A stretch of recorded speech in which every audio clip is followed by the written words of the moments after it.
Hello student, good evening, शुभ रात्रि। I hope आप सभी लोग बहुत ही अच्छे होंगे। आज हम आपके लिए हिंदी व्याकरण की दूसरी क्लास लेके आया हूँ।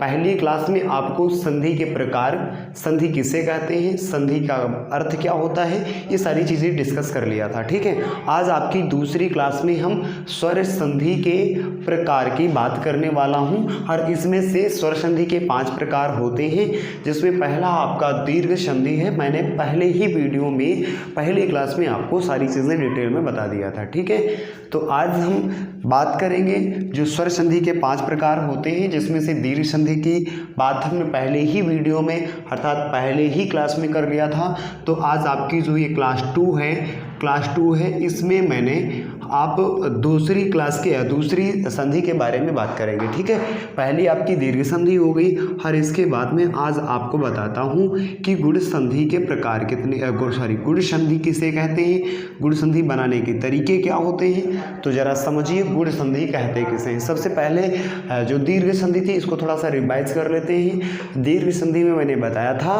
कि ये संधि हमेशा कहाँ पे संधि विच्छेद होती है, बड़ा आ पे और बड़ी ई पे और बड़ा ऊ पे। ठीक है, ये 3 जगह पर संधि विच्छेद अगर कहीं दिखाई देता है तो वहाँ पे आपका दीर्घ संधि होता है।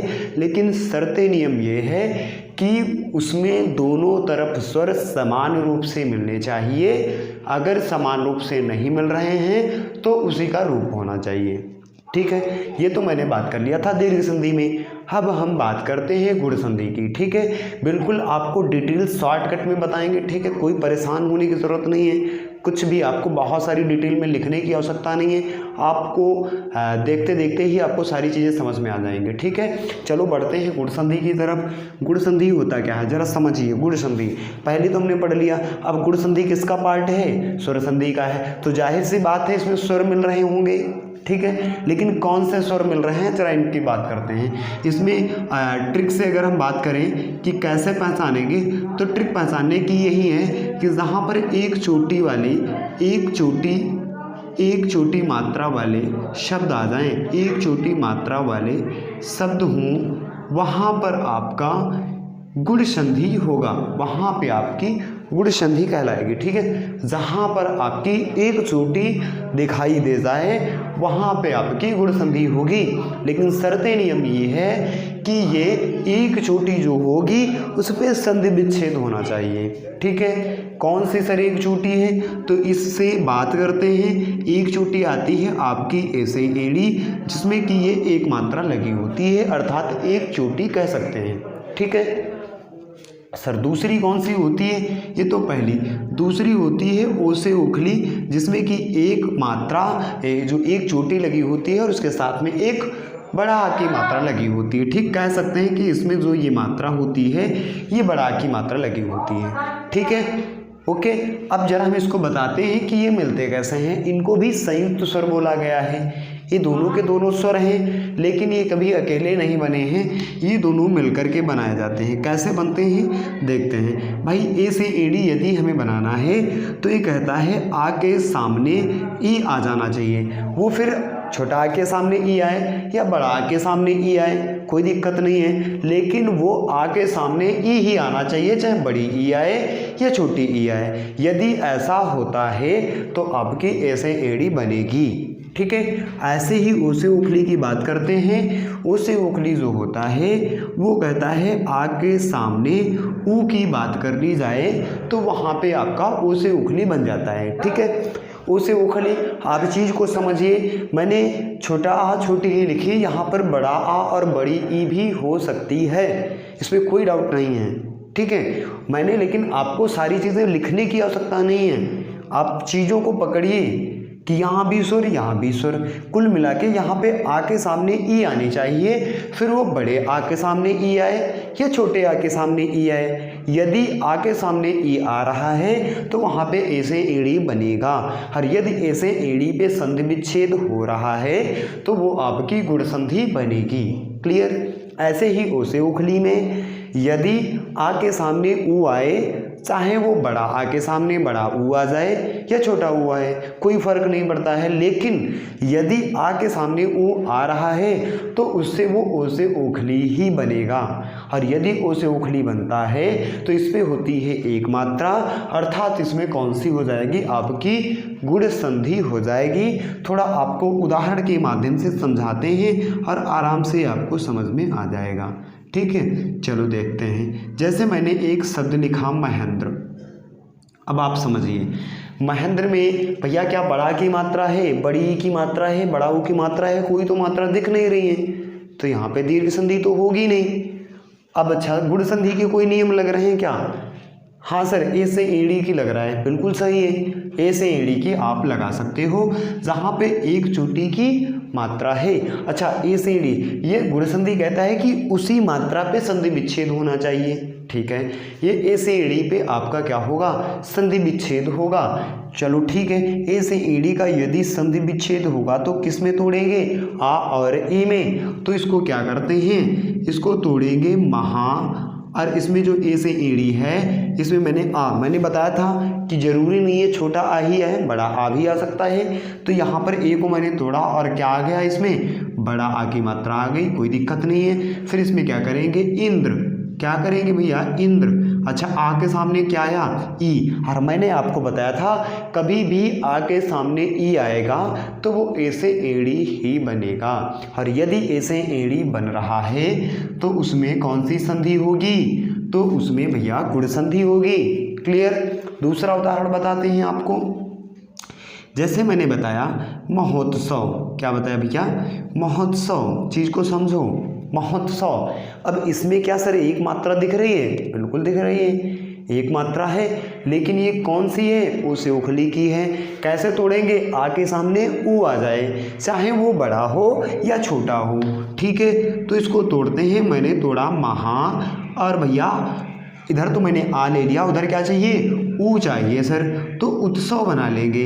बताइए, इधर हमको मिला बड़ा और इधर मिला ऊ, और इसको मिला करके क्या बनेगा, ओ से ओखली। मैंने बताया था कि आ के सामने यदि ऊ आता है तो वो आपका ओ से ओखली ही बनेगा, और यदि ऐसा होता है ओ से ओखली बनता है तो आपकी कौन सी संधि होगी, गुण संधि होगी।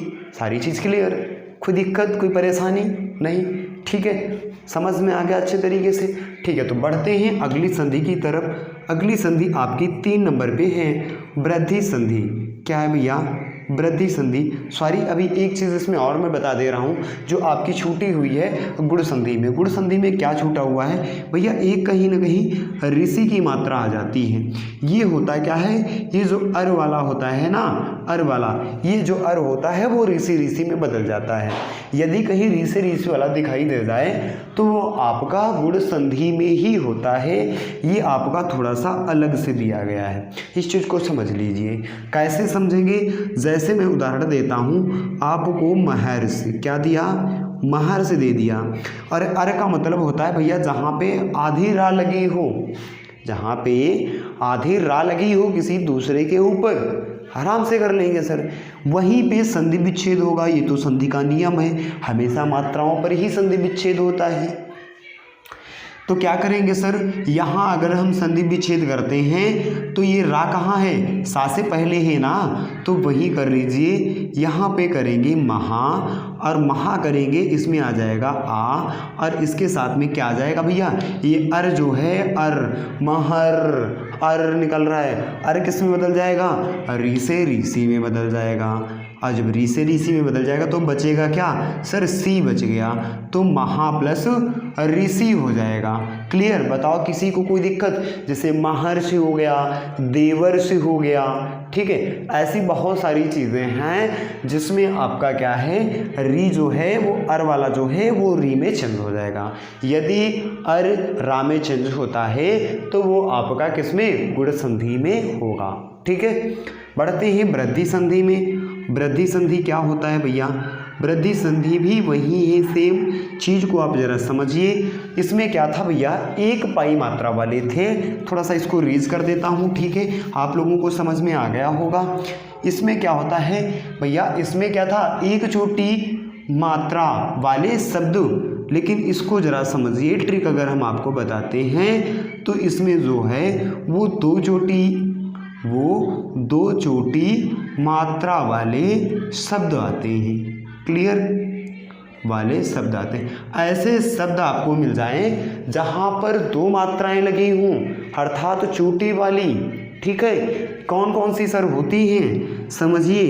एक तो तुम्हारा होता है ए से ऐनक, जिसमें दो मात्राएं लगी होती हैं, और एक होता है ओ से ओखली, सॉरी औ से औरत, जिसपे भी एक डंडा और दो मात्राएं लगी होती हैं। ये सर टूटेंगी कैसे? तो ये भी भैया आ के सामने ए से एड़ी में ही टूटेंगी, और ये आ के सामने ओ से ओखली में टूटेगी। चीज़ को समझ लीजिए, ए से एड़ी या ए से ऐनक में टूट सकता है, अर्थात ओ से ओखली या औ से औरत में टूट सकता है। चीज़ों को आप समझिए, सारी चीज़ लिखने से कोई फ़ायदा नहीं है। ठीक है, यदि आ के सामने ए और ए आ जाए, यहाँ पे छोटा हो या बड़ा हो चलेगा, लेकिन दूसरी तरफ ए होना चाहिए।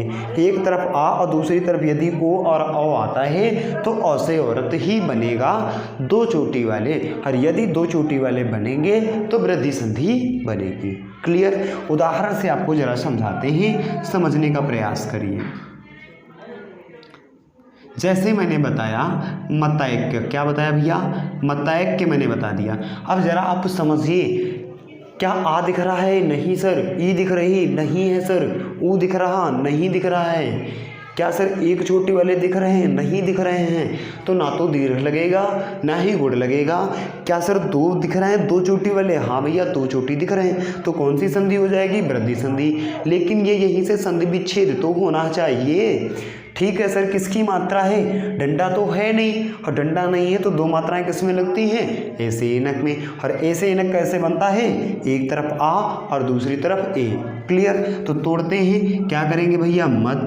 तो मत तो मैंने तोड़ लिया, इधर मिला ए, और इधर क्या करेंगे? एक के या फिर एक के, क्या करेंगे? एक के कर देंगे। क्लियर, मत प्लस एक, तो इधर मिला आपको आ और इधर मिला ए से ऐनक, तो बनेगा क्या? ए से ऐनक ही बनेगा। यदि आ के सामने ए से ऐनक आ जाए या ए से एड़ी आ जाए तो वो ए से ऐनक ही बनेगा। क्लियर, और ए से ऐनक बनेगा, अर्थात दो चोटी वाला बन रहा है, तो कौन सी संधि होगी? वृद्धि संधि होगी। क्लियर, ठीक है। और एक उदाहरण आपको बता देते हैं जिसमें आपका सारी चीज़ें क्लियर हो जाए। ओ से ओखली, अब जैसे मैंने बताया आपको जलौस, क्या बता दिया भैया? जलौस मैंने बता दिया। जलौस, चीज़ को समझिए। जलौस, जलौस कैसे है? इसमें दो चोटी दिख रही हैं सर, दिख रही हैं, लेकिन इसमें तो डंडा भी है साथ में, तो क्या दिक्कत है भैया? औ से औरत की है, औ से औरत की ही तो है। तो औ से औरत को कैसे तोड़ेंगे? एक तरफ आ और दूसरे तरफ ओ, तो एक तरफ जलौस में क्या कर लेंगे सर? जल कर लेंगे, और दूसरी तरफ औस करें या ओस करें? सर ओस होता है, तो ओस कर लीजिए। इधर मिलेगा आ और इधर मिलेगा ओ, और मिला करके क्या बनेगा? औ बनेगा। क्या बनेगा भैया? औ बनेगा। और यदि औ बनेगा तो आपकी कौन सी संधि? दो चोटी वाली है, तो वृद्धि संधि बनेगी। क्लियर है, सारी चीज़ें आपको क्लियर हो पा रही हैं, कोई दिक्कत नहीं है। जहाँ पे दो मात्राएं वाले होंगे वहाँ पे आपका वृद्धि संधि बनेगा, और जहाँ पर एक मात्रा वाला होगा वहाँ पे गुण संधि बनेगा। ठीक है, आई होप आप सभी लोगों को बहुत ही अच्छे से चीज़ें समझ में आ रही होंगी। यदि आ गई हैं तो एक आपको और संधि बता देता हूँ, चौथी जो होती है आपकी यड़ संधि। ठीक है, चौथी जो है वो आपकी है यड़ संधि। बहुत ही सरल, जरा मैं इसको रेज कर दे रहा हूँ।